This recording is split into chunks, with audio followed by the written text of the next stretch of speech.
It might just be official. Shakur Stevenson might be the most avoided fighter in the sport of boxing, period. I mean, Frank Martin obviously is a tremendous fighter. He's talented. Signed by Earl Spence Jr., that's a big deal.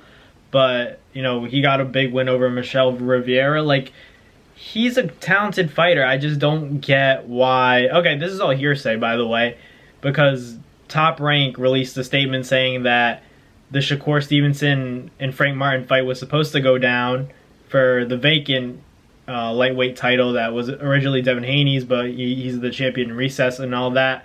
So they were going to fight in November, and they had a date ready. Everything was planned out, but the fight didn't go down because once Top Rank officially sent the contract over to PBC, Frank Martin apparently didn't want to pursue the fight any longer, so it all fell apart. So I don't know what to make of this. Like, obviously, the way the news came out, it sounds like Frank Martin's ducking Shakur Stevenson. Like, let's just be real. Like, just from what the information that we were given, I'm not saying directly Frank Martin's ducking Shakur Stevenson, but from the information we got, like, what else are we supposed to say? What other conclusion are we supposed to allude to or come to from the information we're given? I just, man, like, no one really wants to fight Shakur Stevenson, even if it's not coming from Frank Martin himself. Maybe someone around his team, Al Heyman, PBC, like, all those people, there's got to be someone in his ear saying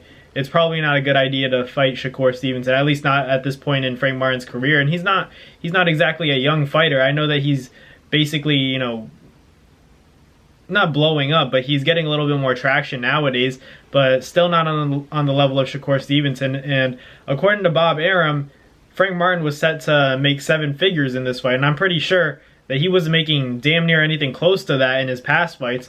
So to pass up that kind of opportunity, I just don't get it if you're Frank Martin. Like, if you're really feeling that confident that you can beat Shakur, I understand if it's a business decision, if he wants to take the more matchmaking route. I just don't get why, you would pass up on that opportunity otherwise if you really want to fight the best. So I just think Shakur Stevenson is that good right now, and I think a lot of people know that. People know the skills that he possesses, and it's scary. Like, you don't want to go up against a guy that he's not even like a major superstar. Like, he's still evolving into that fighter, but I guess people see it as not enough of a reward for the major amount of risk it is to fight a guy like Shakur Stevenson. Maybe that's what Frank Martin sees. Maybe he's like waiting for Shakur to get a little bit more popular for him to sell more tickets, and then he wants to make the fight happen. But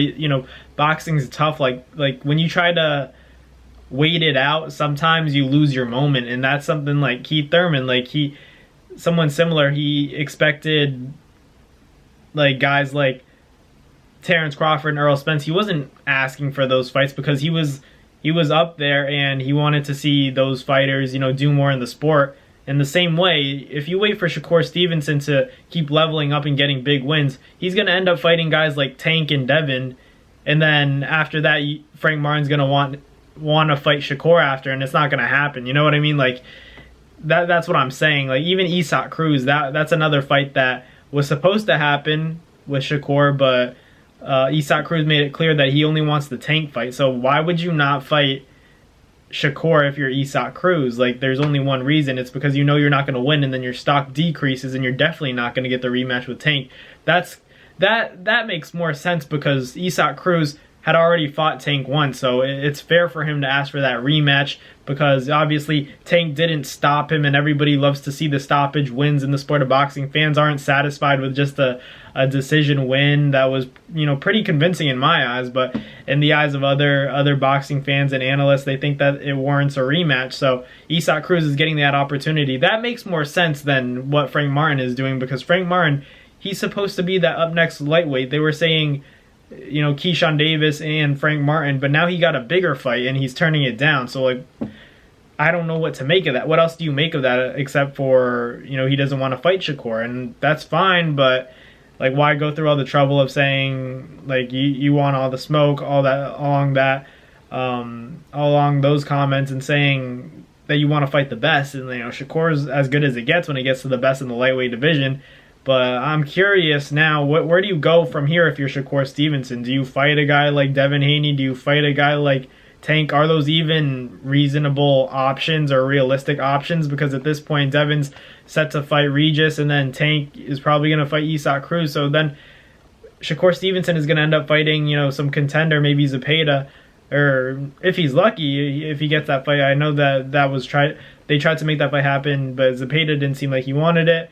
So where do you go from there? Like, it's a tough situation for Shakur because a lot of people don't want to fight him. It's a lot of risk and not as much as reward as it would be beating Shakur, maybe 5 years from now. Maybe that they see that as their goal, but seizing the moment now for a guy like Frank Martin would be huge to beat a guy like Shakur Stevenson if he thinks he can win.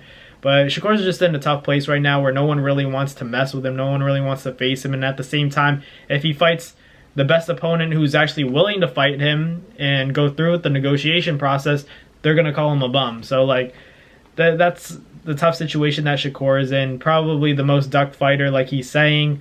But let me know in the comments what you guys think. Do you guys think Shakur Stevenson is the most ducked fighter in the sport of boxing? I think he's got to be up there at this point. No one really wants to fight Shakur. It doesn't seem like it. No one's really vocal about calling him out. So, I don't know. I think he's got to be, at least in the top 3 for most avoided and ducked fighters in the sport of boxing. But let me know in the comments what you guys think. Thank you guys for watching. Like, comment, and subscribe. And I'll catch you guys next time. Peace.